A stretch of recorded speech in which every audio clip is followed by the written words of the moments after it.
Terapia, personalidad y relaciones interpersonales de Carl Rogers.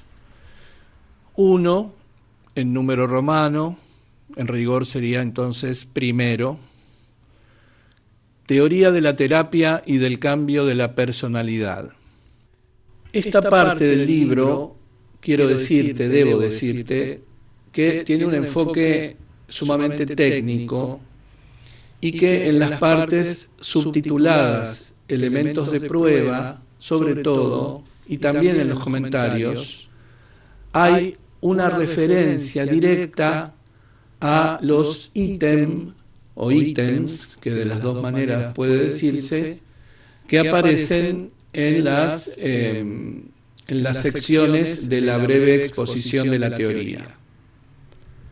Entonces, para escuchar este libro, te convendrá tomar notas de las exposiciones de la teoría, que están organizadas como A, B, C y D, para luego poder referir escuchando a esas proposiciones, o retroceder en este audio, en este video, cada vez que se haga una referencia a esas exposiciones. Esta teoría es de tipo condicional. Sí, entonces. Si se dan ciertas condiciones, variables independientes, entonces se producirá un proceso, variable dependiente, que incluye ciertos elementos característicos. Si ese proceso, ahora variable independiente, se produce, entonces se producirán ciertos cambios de la personalidad y de la conducta, variables dependientes. Cada una de las siguientes secciones comienza con una breve exposición formal de la teoría que aparece en letra más pequeña. Los términos y proposiciones que figuran en bastardilla fueron definidos en la sección anterior y conviene entenderlos en ese sentido preciso. Los parágrafos restantes son explicativos y no mantienen la forma rigurosa de la exposición formal. A. Condiciones del proceso terapéutico. Letra pequeña. Para que un proceso terapéutico se produzca es necesario: 1. Que dos personas estén en contacto. 2. Que la primera persona, a la que denominaremos cliente, se encuentre en un estado de incongruencia, de vulnerabilidad o de angustia. 3. Que la segunda persona, a quien denominaremos terapeuta, sea congruente en la relación con el cliente. 4. Que el terapeuta experiencie una consideración positiva incondicional hacia el cliente. 5. Que el terapeuta experiencie una comprensión empática hacia el marco de referencia interno del cliente. 6. Que el cliente perciba, por lo menos en un grado mínimo, las condiciones 4 y 5, es decir, la consideración positiva incondicional del terapeuta hacia él y la comprensión empática que el terapeuta le demuestra. Fin de la letra pequeña. Comentario. Enumeraremos las condiciones necesarias para poner en marcha un proceso terapéutico, aunque suelen agregarse otros elementos. El proceso se establece generalmente con más facilidad cuando el cliente está angustiado que cuando es simplemente vulnerable. Con frecuencia es necesario que el contacto o la relación tengan ya alguna duración cuando se inicia el proceso terapéutico. En cuanto a la comprensión empática, en cierta medida se expresa verbalmente a la vez que es experienciada. El proceso suele establecerse sobre la base de esas condiciones mínimas y, por hipótesis, nunca comienza en ausencia de ellas. Debemos señalar un punto que puede dar lugar a confusión. La teoría no estipula que el terapeuta debe comunicar al cliente que siente hacia él comprensión empática y consideración positiva incondicional. Hemos omitido deliberadamente y no sin ciertas vacilaciones esta estipulación en nuestra lista de condiciones por las razones siguientes. No basta que el terapeuta comunique al cliente que experimenta hacia él los sentimientos y actitudes estipulados en 4 y 5. Lo que importa es que el cliente perciba la existencia de esos sentimientos en el terapeuta, como se señala en la condición 6. No es pues necesario que el terapeuta informe verbalmente al cliente acerca de los sentimientos que experimenta hacia él, sobre todo porque la verdadera comunicación generalmente no es deliberada, sino que se produce a raíz de una observación casual o de alguna expresión facial espontánea. No obstante, si se deseara destacar el aspecto comunicativo, que es sin duda el elemento esencial de la experiencia vivencial, la condición 6 podría reformularse como sigue. 6. Que, por lo menos en un grado mínimo, el terapeuta logre comunicar al cliente la comprensión empática y la consideración positiva incondicional que experimenta hacia él. El elemento que más sorprenderá a los terapeutas tradicionales es el hecho de que proponemos siempre una sola y misma serie de condiciones para la terapia sin tener en cuenta las características particulares de cada uno de los clientes. Nuestra experiencia nos enseña que cada cliente utiliza de forma diferente la relación terapéutica y que no es conveniente ni necesario manipular la relación para adaptarla a los diversos clientes. A fin de evitar estos problemas, nos parece que el aspecto más significativo y de mayor ayuda en la experiencia, que es la auténtica relación entre dos personas en la que cada una de ellas pone lo mejor de su capacidad, es ser uno mismo en la interacción. En una nota al pie dice: es posible que este párrafo deba ser reformulado si se confirma un reciente estudio de Kirtner. En un grupo de 26 casos del Counseling Center de la Universidad de Chicago, Kirtner descubrió que existen profundas diferencias en la forma en que el cliente enfoca la resolución de las dificultades que se presentan en su vida y que estas diferencias están relacionadas con el éxito de la terapia.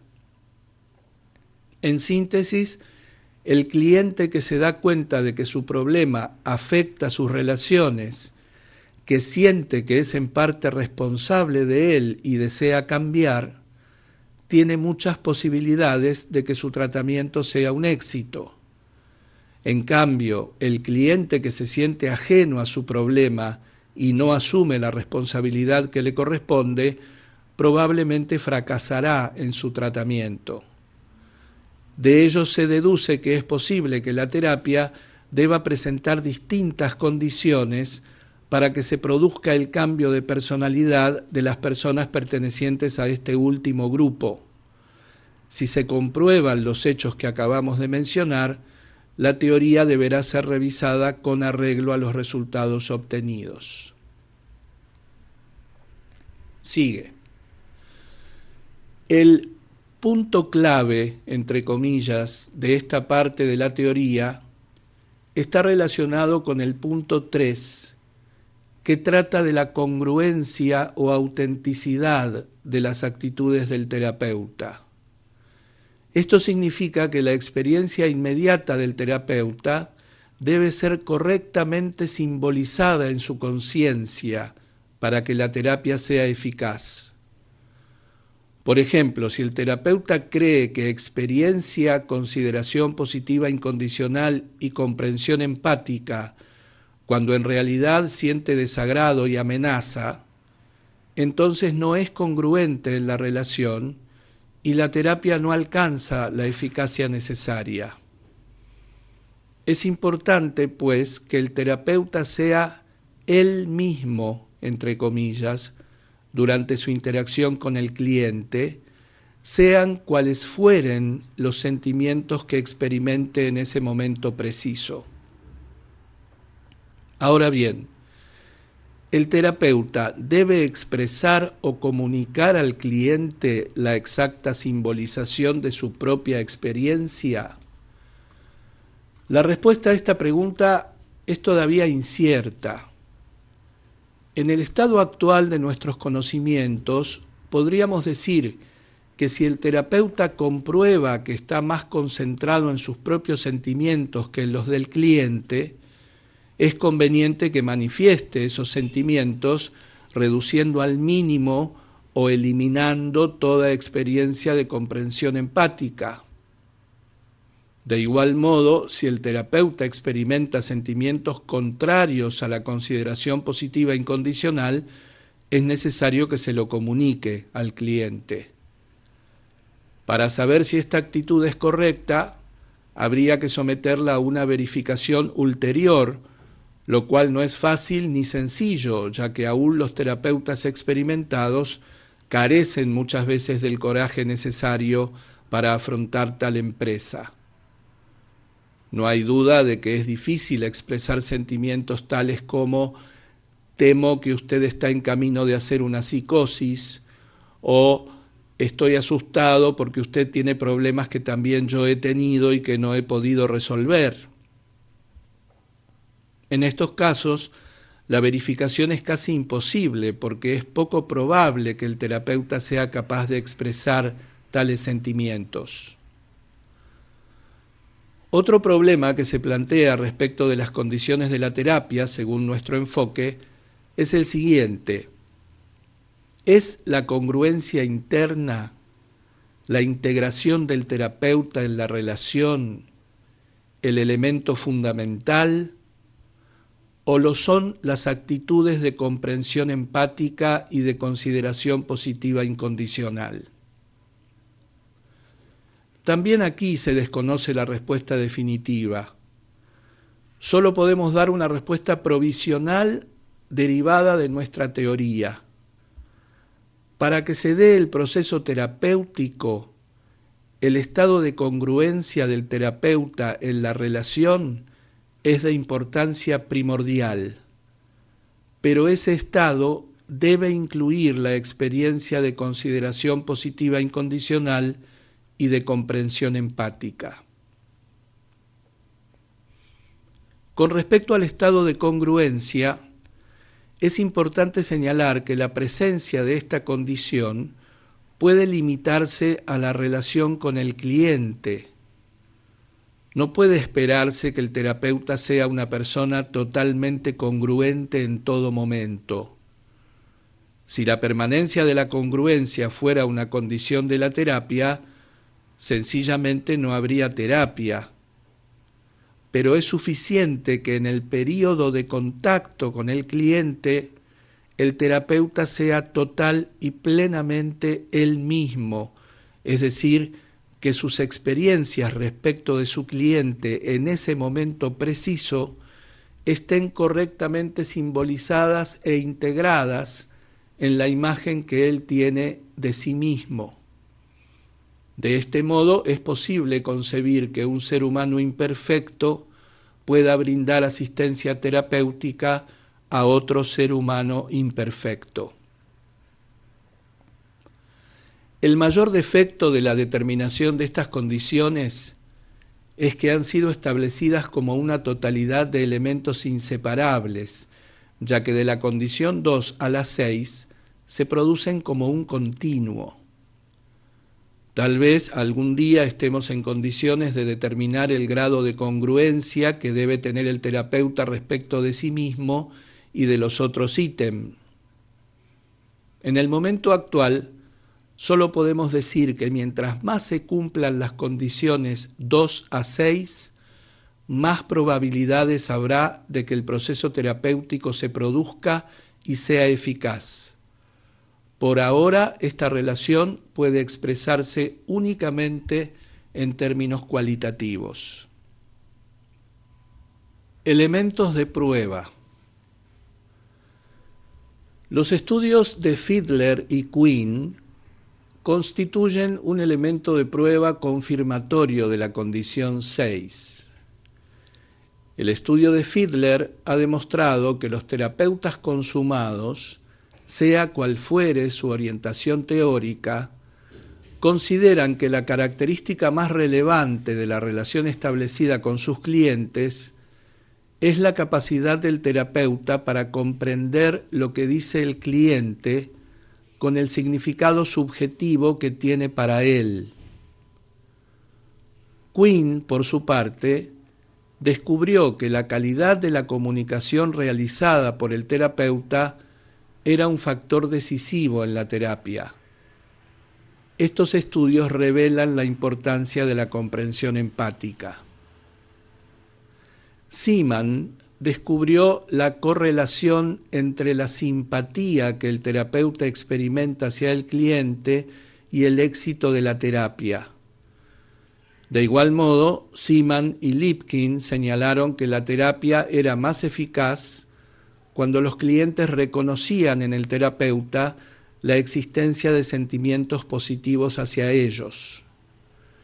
Esos estudios confirman en cierta medida la condición 4, consideración positiva incondicional, y la condición 6, percepción de esta actitud por el cliente. Aunque el elemento 2, vulnerabilidad o angustia del cliente, no ha sido objeto hasta este momento de investigaciones sistemáticas, la experiencia tiende a confirmarlo. El estudio llevado a cabo por Gallagher revela que los clientes que no experimentan angustia no se sienten comprometidos en la relación terapéutica y tienden a abandonarla. Vuelve la letra pequeña. B. El proceso de la terapia. Cuando las condiciones enunciadas precedentemente existen y se mantienen, se pone en marcha un proceso que tiene las siguientes características. 1. El cliente es cada vez más capaz de expresar sus sentimientos por medios verbales y o motores. 2. Los sentimientos que expresa se refieren cada vez más al yo por oposición al no yo. 3. Es capaz cada vez más de establecer una distinción entre los objetos de sus sentimientos y percepciones. Esa capacidad se aplica tanto a su concepto del yo y sus experiencias, como al mundo exterior, a otras personas y las interrelaciones de estos. Se vuelve menos rígido y más discriminativo en sus percepciones, o para decirlo en otros términos, la simbolización de sus experiencias es más exacta. 4.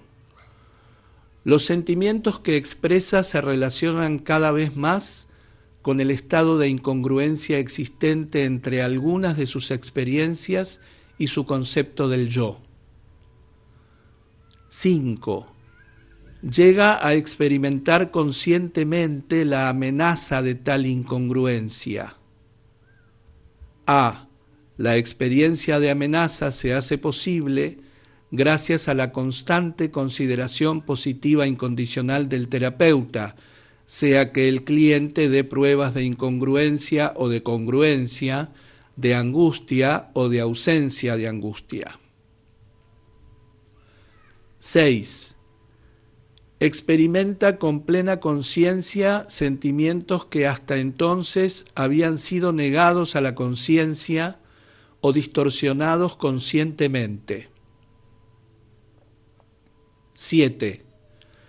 La imagen del yo se reorganiza para integrar las experiencias que habían sido distorsionadas conscientemente o negadas a la conciencia. 8. A medida que prosigue la reorganización de la estructura del yo, la congruencia entre su concepto del yo y la experiencia aumenta cada vez más. El yo es capaz ahora de admitir experiencias que anteriormente eran demasiado amenazantes para ser admitidas en la conciencia. En consecuencia, a medida que el número de experiencias amenazantes disminuye, el número de experiencias que son distorsionadas conscientemente o que no son admitidas en la conciencia también disminuye. En otras palabras, la defensividad disminuye. 9. El cliente se vuelve cada vez más capaz de experienciar la consideración positiva incondicional que el terapeuta le manifiesta. 10. Siente cada vez más una consideración positiva incondicional hacia sí mismo. 11. Se experiencia progresivamente como el centro de valoración. 12. La valoración de su experiencia se vuelve cada vez menos condicional y se efectúa cada vez más en función de un proceso de valoración organísmica. Fin de la letra pequeña. Comentario.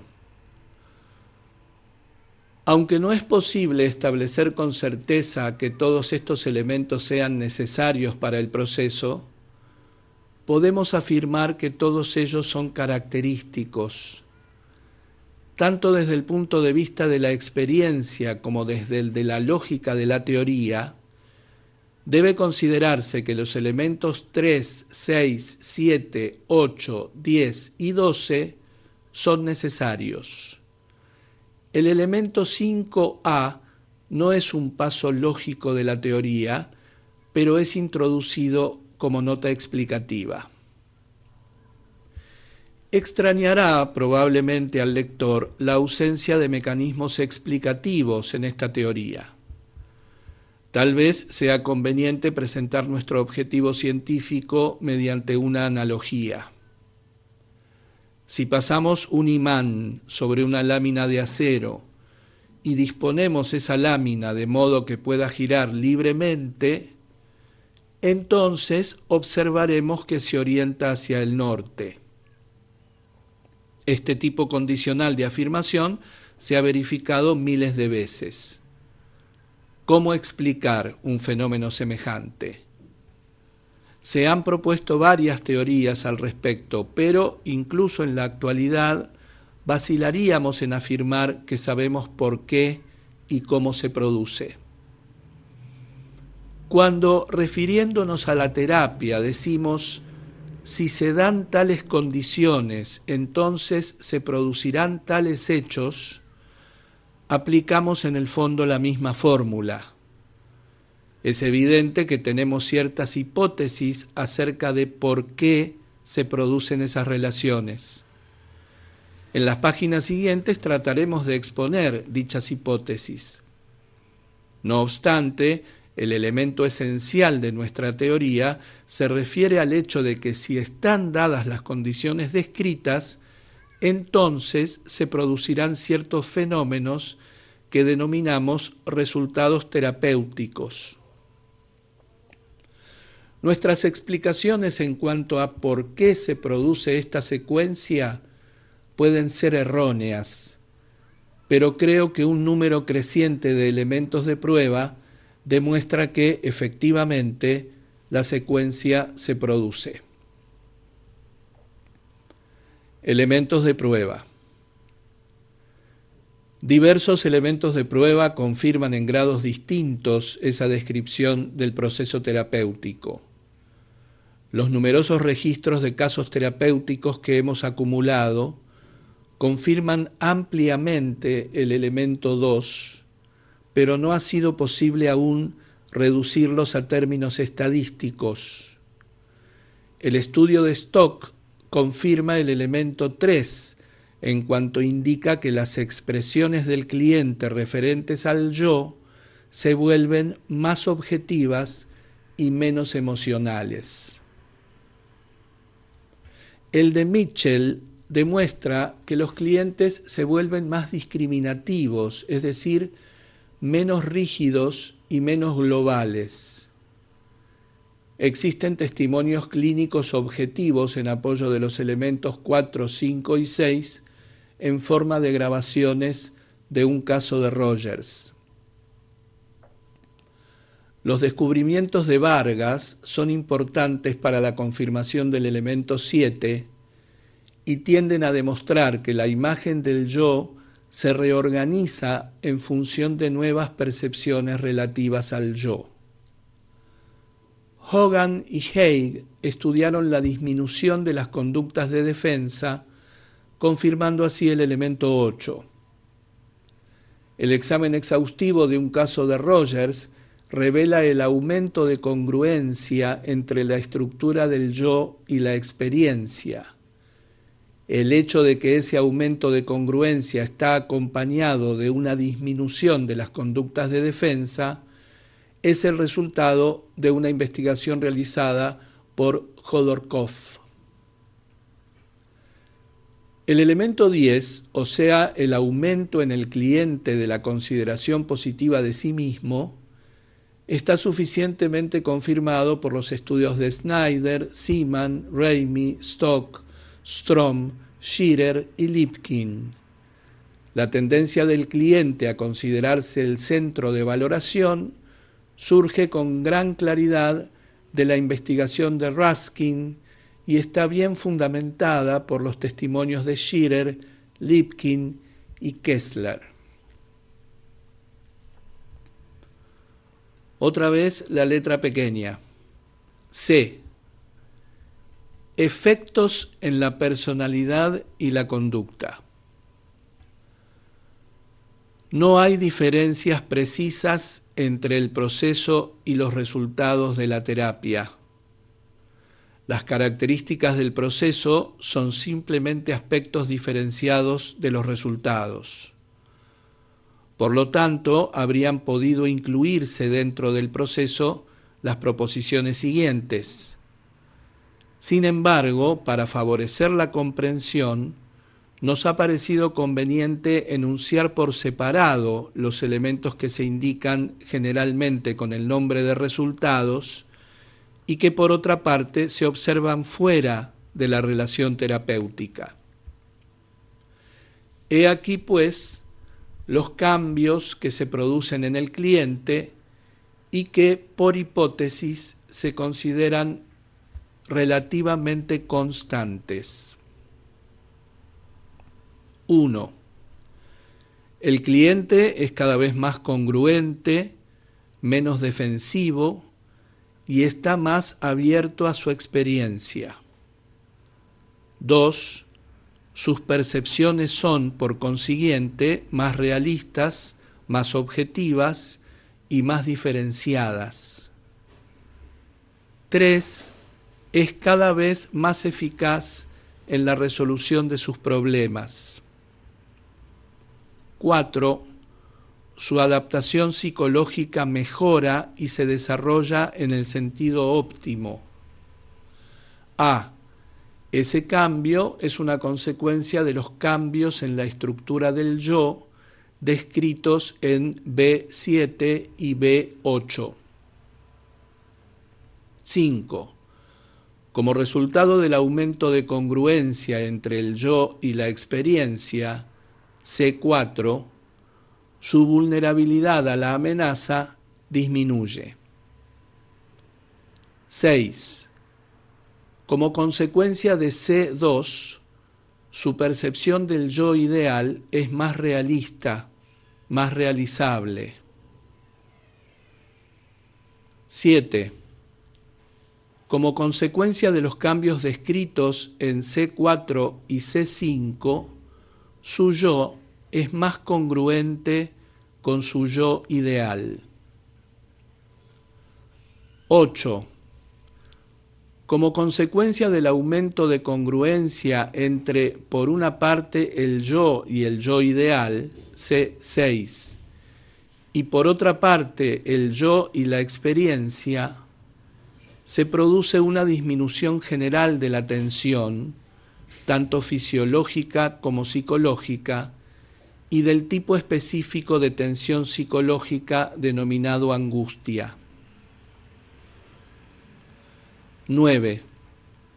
La consideración positiva de sí mismo aumenta. 10. El sujeto se percibe como centro de valoración y como centro de elección. A. Como consecuencia de C9 y C10, el sujeto se siente más seguro de sí mismo y más autónomo. B. Como consecuencia de C1 y C10, sus valores son determinados por medio de un proceso de valoración organísmica. 11. Como consecuencia de C1 y C2, percibe a los otros de manera más realista y exacta. 12. Como experiencia cada vez menos la necesidad de deformar sus experiencias, en especial sus experiencias relativas a otras personas, siente hacia ellas una mayor aceptación. 13. Su conducta se modifica de varias maneras. A. Como la proporción de experiencias compatibles con la estructura del yo aumenta, la proporción de conductas que pueden ser aceptadas por el yo aumenta también. B. A la inversa, la proporción de conductas que no eran admitidas como experiencias del yo y por lo tanto sentidas como no yo, disminuye. C. En consecuencia, el sujeto percibe que tiene más control de su conducta. 14. Los otros perciben que su conducta es más socializada, más madura. 15. Como consecuencia de C1, C2 y C3, el sujeto se revela, con B corta, como un ser más creativo, más capaz de adaptarse a cada situación especial y a cada nuevo problema. Un ser que puede expresar más acabadamente sus objetivos y valores. Fin de la letra pequeña. Comentario. El elemento esencial de la teoría de los efectos de la terapia es el C1, relativo al aumento de congruencia interna. Los demás elementos, 2 a 15, solo sirven para explicitar las implicaciones técnicas del elemento 1.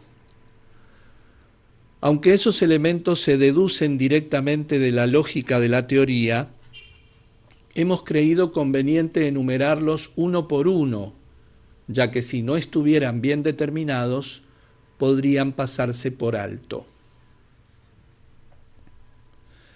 Elementos de prueba.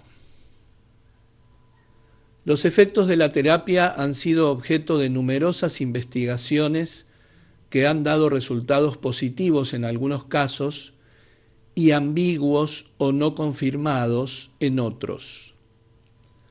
Gromon y John, aplicando el TAT, comprueban que los sujetos tienen una actitud menos defensiva.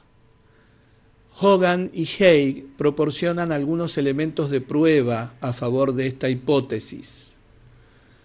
Con relación a la mayor discriminación en las percepciones, elemento 2, Jonietz descubre que la terapia produce cambios en el modo de percepción y Mitchell demuestra que esos cambios se producen en el sentido de un aumento de discriminación.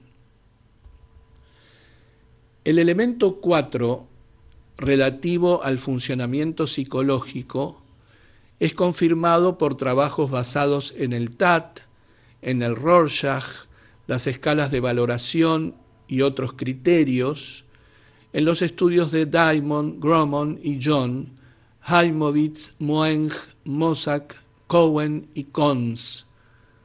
Carr, sin embargo, no encontró ningún indicio de cambio en 9 casos en los que se aplicó el Rorschach. Rudikoff encuentra que el yo ideal se vuelve más realizable, confirmando así el elemento 6. El aumento de la congruencia entre el yo y el yo ideal es confirmado por Butler y Haig y Hartley. La importancia de este cambio para el buen funcionamiento psicológico surge de los trabajos de Hanlon, Hofstetter y O'Connor. La disminución de la tensión fisiológica como resultado de la terapia es confirmada por los estudios de Thetford y Anderson. La reducción de la tensión psicológica, como se evidencia por medio del Discomfort Relief Quotient, en una nota al pie, cuestionario que mide la proporción entre el sentimiento de malestar y el sentimiento de relajación, nota del traductor, ha sido confirmada por diversos investigadores, Asom y Levy, Coffer y Chance, Kaufman y Raimi, Natalie Rogers, Zimmerman. El aumento de la consideración positiva de sí mismo, tal como se describe en 1 o primero B, ha sido bien establecido. Los cambios que se producen respecto al centro de la valoración y la elección son demostrados por los estudios de Ruskin y de Shearer. Rudikoff proporciona resultados que tienden a demostrar que se percibe a los otros con más realismo. Shearer, Stock y Rudikoff demuestran que se percibe a los otros con más tolerancia.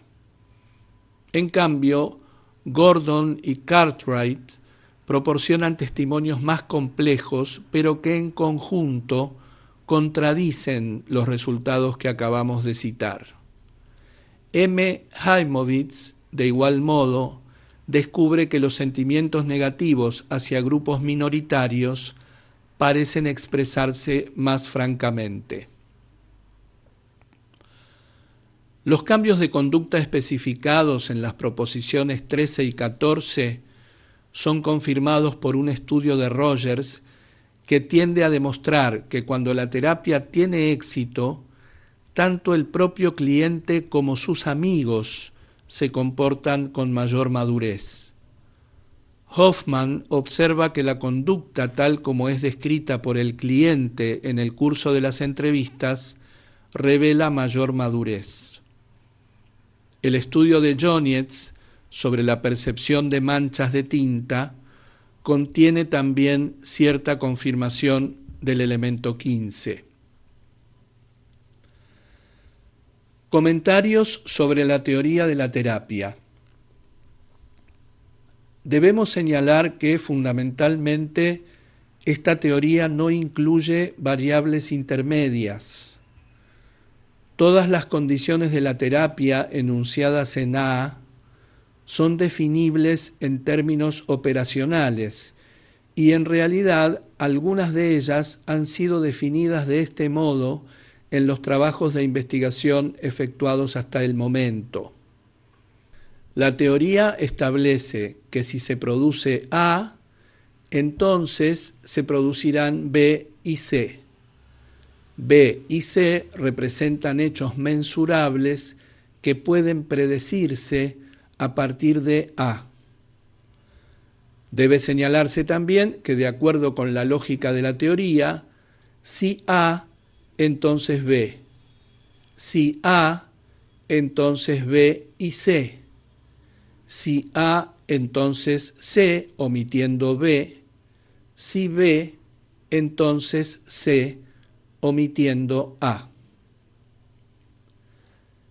Especificación de las relaciones funcionales. En el estado actual de nuestros conocimientos, las relaciones funcionales pueden establecerse solamente de manera general y cualitativa. Puede afirmarse entonces que, cuanto mayor sea el grado en que se realizan las condiciones especificadas en A, más marcados o más amplios serán los cambios del proceso en B, y mayores o más amplios serán los efectos de la terapia especificados en C.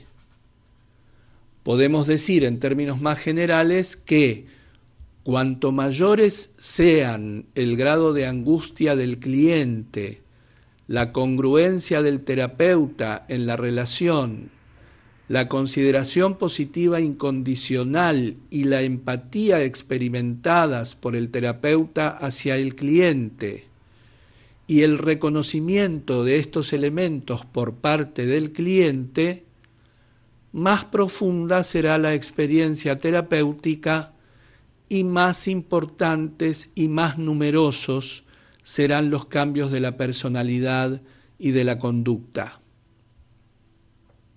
Volviendo a la lógica de nuestra teoría, todo lo que podemos afirmar en el momento actual es que B igual F entre paréntesis A, C igual F entre paréntesis A, B más C igual F entre paréntesis A, C igual F entre paréntesis B.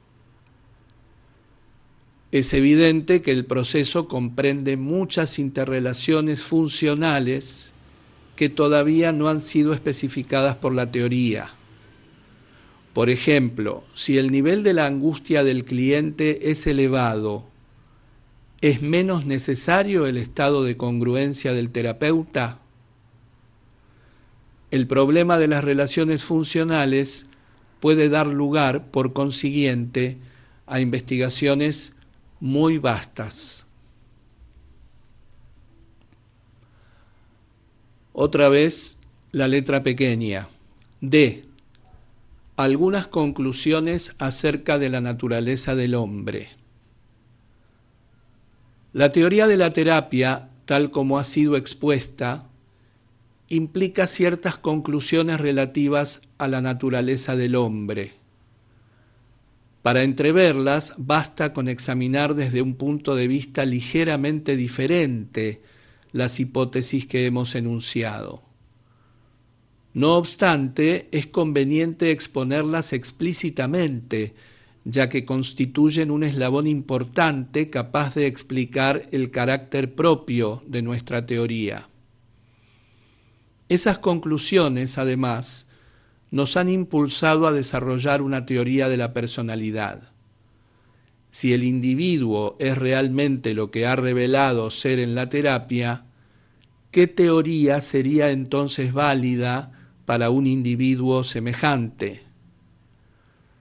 Presentamos a continuación las conclusiones sobre las características del organismo humano. 1.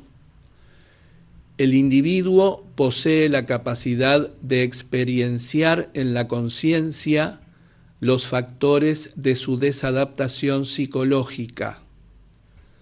En otras palabras, factores que residen en la incongruencia entre su concepto del yo y la totalidad de su experiencia.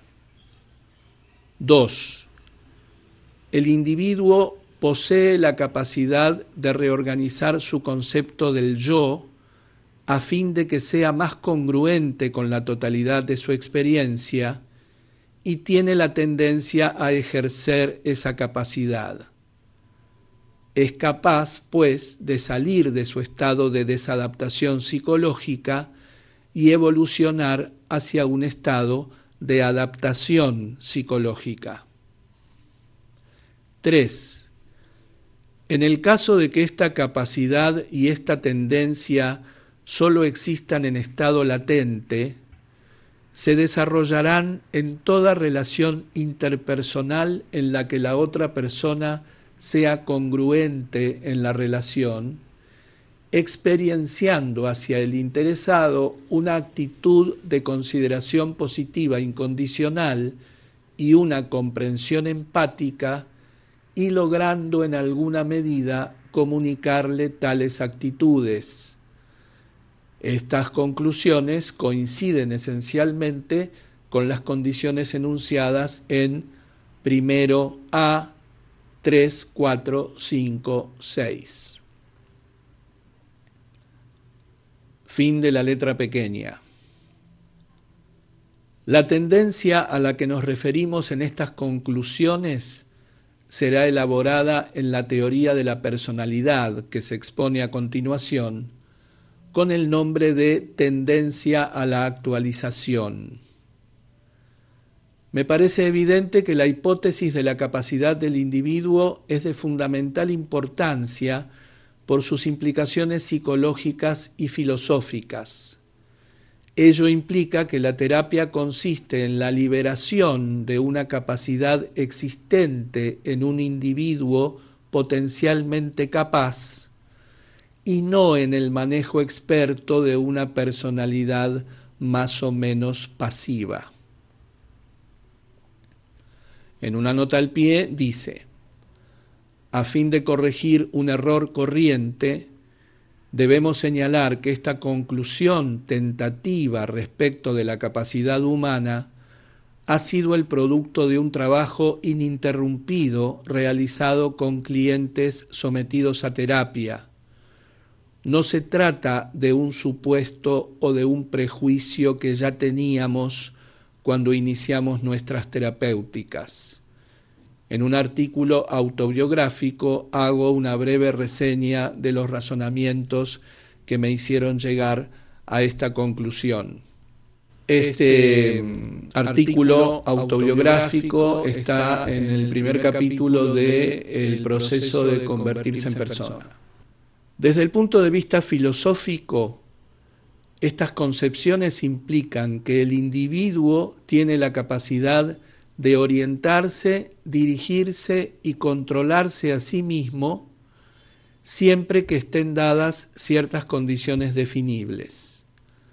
Solo en ausencia de estas condiciones y no en principio serán necesarias la dirección y el control externos del individuo.